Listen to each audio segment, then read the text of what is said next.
doon fi coow depuis lors c'est loin de connaître son nébuleux quand même waaye nag li ñu mën a jàpp mooy que ni le président de la Cour des comptes sortant di Mamadou Faye moom moo daal di relancer la polémique déjà moom li ñu wax mooy que ni amul benn page bu rapport Cour des comptes booy dem ñu mentionné fa li nga xam ne moo nekk mbirum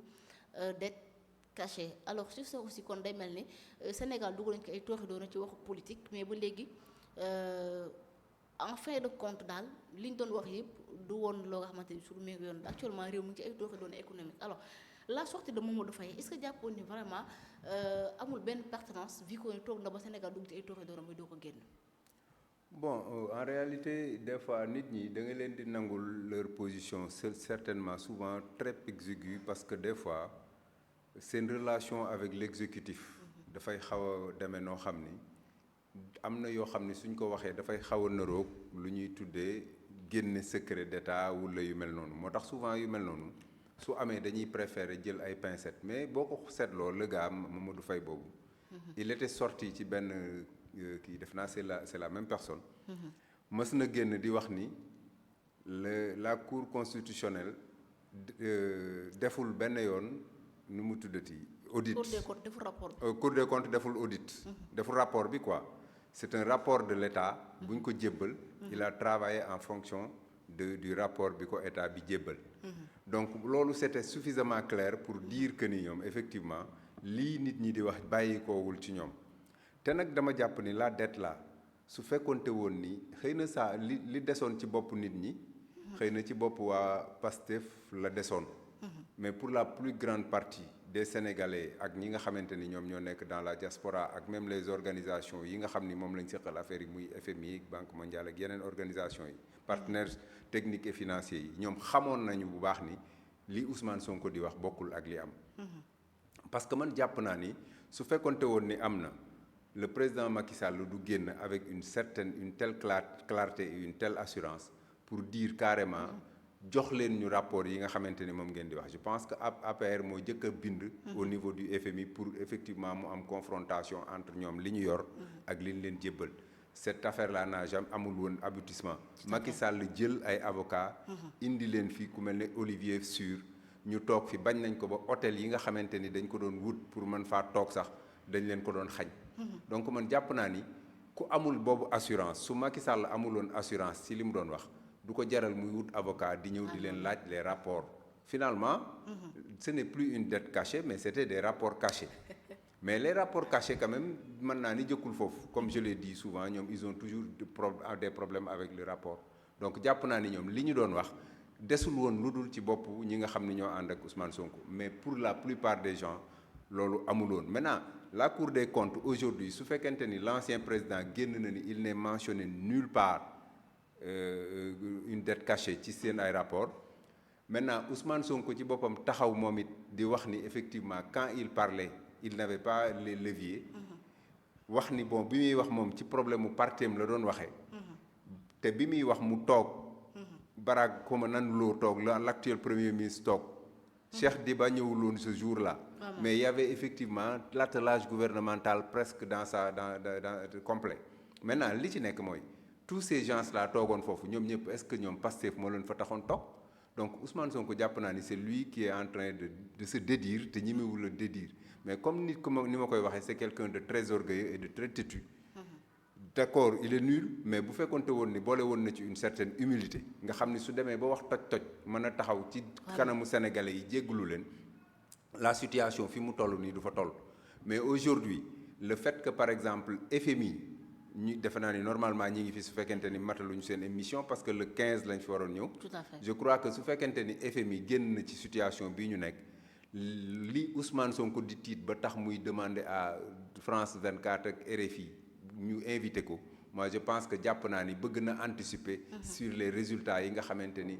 FMI dina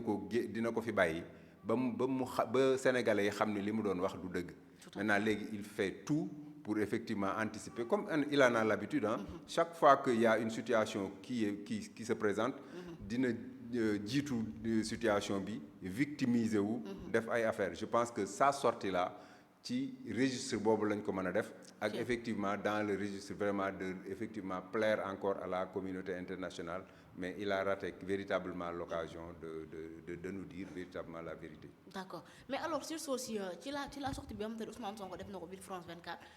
presque weddiwaat li nga xamante ni mu nekk benn virage à 180 degrés boo xam ni ñu bari jaaxal wax nga ko sànq ñi fa toogoon daanaka ci gouvernement bi la ñu bokkoon mais ñoom ñëpp ñu seetaan leen bi ñu dugal Sénégal ci naufrage économique bi est-ce que tamit jotoon ni jot nañu situer les responsabilités ba képp ku nekkoon artisan ci mbirum dette cachée bi aussi yoon lijjanti ko ak yow parce que tamit quoi qu'on peut dire mooy que ni Sénégal lañ jël dugal liñ ci ay jafe-jafe. mais xam nga Ousmane Sonko moom la yàlla may mu nekk sénégalais boo xam ni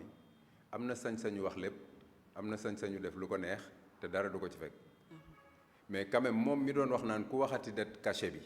ñu di nga ko digaaleeg justice. tey aujourd'hui moom mi waxoon dette cachée bi te du dëgg lan la ko justice war a def. parce que pour man ce n'est pas une question simplement de justice mais pour man la haute cour de justice daf ko war a woo entendre ko. loolu mooy dëgg mais comme il est rusé il a tout fait pour effectivement jiitu ji leen fa haute cour de justice nekk muy assemblée nationale mu dem ferenkulaayu foofu.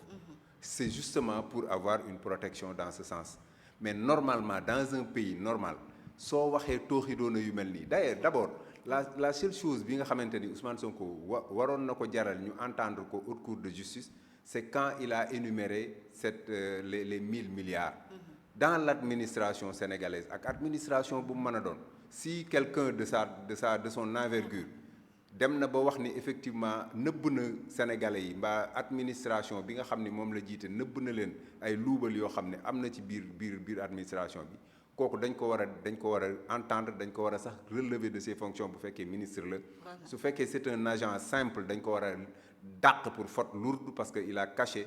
à l'État du Sénégal et à l'administration loo xamante ni waru ko woon a nëbb quand il a prononcé les 1000 milliards ce jour-là lañ ko waroon a wax ni ko les 1000 milliards là wax ñu ci ban compte la nekk quand il a dit que les 46 milliards des 94 milliards xam na banque bi mu nekk xam na compte bi mu nekk ce jour-là lañ ko waroon a woo denc ko parce que la vérité est que ce qu'il a fait su ko kenn mais combien de gens la ñuy woo aujourd'hui ci diffamation combien de gens wala sax am na ñoo xam ne sax du diffamation mais dañuy wax seen xalaat ñu jël leen Ousmane Sonko ose nous dire que y a une dette cachée yàqal ñu suñu Sénégal taqal FMI je crois que même li mu wax noonu moom moo coûté à l'ancienne directrice africaine de FMI boobu ñu limogé ko moi je pense que su fekkente ni mi ngi accroché wu tey jii aujourd'hui à un certain pouvoir au Sénégal c'est que Sénégal moo melatul na meloon mais un Sénégal au-dessus duquel le président s'appelle Bassirou Diomaye Faye moi je pense que situation yu mel nii warta bett kenn parce que mais est-ce que moom aussi il n'est pas complice des dérivations bi xew kan le président mais moom laa lay wax je ne peux pas l'accuser de complicité mais de passivité quand même parce que pour man la vérité est que en tant que président de la République ces choses-là warul am ci dëkkam ci réewam mu taxaw ci le simple fait que Ousmane Sonko aay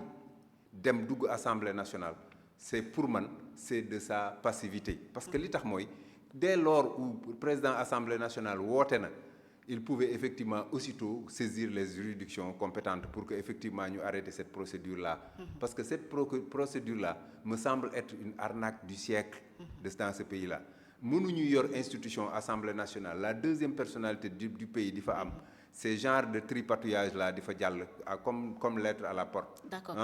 loolu dañ ñu justement mais bu ñu taxawee ci li nga xamante ni moom moo nekk mbirum dette cachée bi démb dette bi vraiment man bokk naa ci ñi nga xam ne lu leen metti la parce que aussi à cause des déclarations fallacieuses et infondées ñu compromettre la vie des Sénégalais. Actuellement le pouvoir d'achat des Sénégalais demee noonu nga bëgg ñaar benn tëla te leen lu war du ay déclaration politicien mais est-ce que tey politique jar na bu dee ñoom dañuy wax ni Sénégal moo leen ñor ak politicien boo mën est-ce que vraiment ay cadre politique wala bëgg ndomba tànk wala bëgg benn majorité à l'Assemblée war na mën a tax nga tayle li nga xam ne moo nekk la destinée de tout un peuple. non xam nga li ñuy wax naan lu yëngu li ko yëngal moo ko ëpp doole xam nga la dette là moo créé problème yooyu yëpp ngay gis mais boo bëggee xam véritablement le niveau de déchéance bi nga xamante ni moom la suñu dëkk am en matière d'administration en matière de mauvaise gouvernance ak yu mel noonu doo ko yamale ci dette bi rek mais da nga koy yamale ci da nga ciy boole li nga xamante ni non seulement dette bi engendré na ko muy la situation économique bu difficile bi nga xam ni moom la am mooy notre problème diplomatique bi nga xamante ni aujourd'hui yàqu na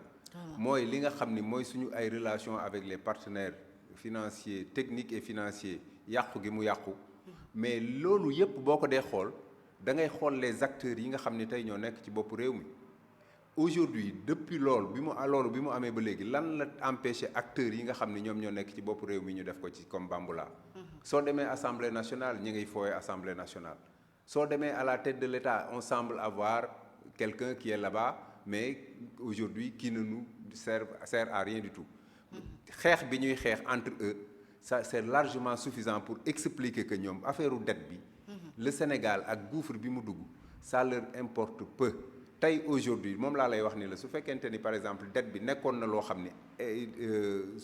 metti woon na leen la situation du pays là dina jaral ñoom li nga xam ni moom la ñuy xeex yépp ñu teg ko ci suuf pour régler le problème du pays là bi nga xam ni situation bi mu nekk ñoom ñoo ko dugal par effectivement li ngay wax ni la dette c'est vrai qu'il y a une incompétence notoire qui est là mais li gën a indi problème bi ce n'est pas que l'incompétence dont ils font preuve mais li ci ëpp ci affaire bi mooy làmmiñu Ousmane Sonko moo ñu dugal fi mu ñu dugal waaye la passivité également bi nga xamante ni moom la Diomaye Faye di yore conduire effectivement la destinée du pays loolu moo ñu indi li ñu dal donc la dette là xëy na daf cee nekk loo xamante ni parti la bu ci gën a fës moo ci gën a metti parce que dafa jóge ci gémmiñu le chef de l'administration sénégalaise mais le comportement de nos dirigeants de tous les jours depuis 2024 quand même nous a effectivement davantage enfoncé dans cette gouffre-là te seen comportement boobu làmmiñu Ousmane Sonko avec la dette là ci la bokk. oui vraiment merci beaucoup Dembel en tout cas alors ginnaaw dette bi mais bëggoon naa justement ça sorte sur France 24 alors sortie bi nga ko gisee